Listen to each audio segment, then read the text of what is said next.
Welcome to GGL news. Emmiganur నూతన డీఎస్పీగా పదవి బాధ్యతలు చేపట్టిన భార్గవి గ్రూప్ 1 ర్యాంకుతో మొదటిసారి ఎమ్మెగనూర్లో పోస్టింగ్. శుభాకాంక్షలు తెలిపిన పోలీస్ సిబ్బంది. కర్నూలు జిల్లా ఎమ్మెగనూర్ నూతన డీఎస్పీగా మరవాడ భార్గవి బుధవారం డీఎస్పీ కార్యాలయంలో పదవి బాధ్యతలు చేపట్టారు. గతంలో ఎమ్మెగనూర్ డీఎస్పీగా సేవలందించిన ఉపేంద్రబాబు కర్నూలు దిశ మహిళా పోలీస్ స్టేషన్కు బదిలీ కావడంతో ఆయన స్థానంలో గ్రూప్ 1 ర్యాంకుతో మొదటిసారి ఎమ్మెగనూర్ డీఎస్పీ పోస్టుకు భార్గవి బదిలీపై వచ్చారు. నూతన డీఎస్పీగా భార్గవి పదవి బాధ్యతలు చేపట్టిన తర్వాత ఆమె మీడియాతో మాట్లాడారు. ఎలాంటి అసాంఘిక కార్యకలాపాలకు చోటు ఇవ్వకుండా పటిష్ట చర్యలు తీసుకొని ప్రజలకు అనుక్షణం అందుబాటులో ఉంటానని ఆమె పేర్కొన్నారు. ఏవైనా సమస్యలుంటే ప్రజలు నేరుగా తనను కలుసుకోవచ్చని సూచించారు.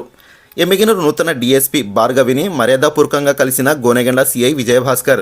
ఎమ్మెగనూరు నూతన డీఎస్పీగా పదవి బాధ్యతలు చేపట్టిన భార్గవిని గోనెగండ్ల సీఐ విజయభాస్కర్ మర్యాదపూర్వకంగా కలిశారు. పూల బొకేతో ఆమెను శుభాకాంక్షలు తెలిపారు. ఈ కార్యక్రమంలో పోలీస్ సిబ్బంది పాల్గొన్నారు. నా పేరు భార్గవి అండి. నా నేటివ్ వచ్చేసి తాడేపల్లిగూడెం, వెస్ట్ గోదావరి డిస్ట్రిక్ట్. నాకు ఇది ఫస్ట్ పోస్టింగ్. మన పీటీసీ నుంచి ట్రైనింగ్ కంప్లీట్ అయ్యి రిలీవ్ అయ్యి ఇప్పుడు ఇక్కడ ఎస్టీపీఓ ఎమ్మెగనూర్గా ఛార్జ్ తీసుకున్నాను ఈరోజు. ఇక్కడ ఈ సబ్ డివిజన్లో ఏమేమి ప్రాబ్లమ్స్ ఉంటాయో అదే ఇప్పుడు మన సిఐస్ ఎస్ఐస్తో అందరితో మాట్లాడుతున్నాము. ఆ ప్రాబ్లమ్స్ ఏంటి అనేది క్షుణ్ణంగా కనుక్కుని వాటిని నివారించడానికి కృషి చేస్తాము. ప్రజలు కానీ ఇక్కడ ఎవరికైనా ఏదైనా ప్రాబ్లం ఉన్నా కానీ వచ్చి నాతో మాట్లాడవచ్చు. ఏ విధమైన ఇన్హిబిషన్స్ అవసరం లేదు.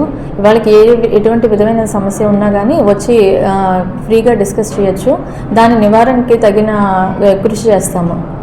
ఏమైనా సమస్యలు ఉన్నా కానీ దాన్ని పరిష్కరించడానికి మా పోలీస్ పరంగా ఏ చర్యలు అయితే తీసుకోవాలో అవన్నీ తీసుకోవడానికి ట్రై చేస్తాము. నెక్స్ట్ ఇంకా ఎవరితోటైనా వేరే డిపార్ట్మెంట్ వాళ్ళతో ఏదైనా లైజన్ అయ్యి ప్రాబ్లమ్స్ అవన్నీ కంట్రోల్ చేయడానికి కూడా తగిన కృషి చేస్తాం.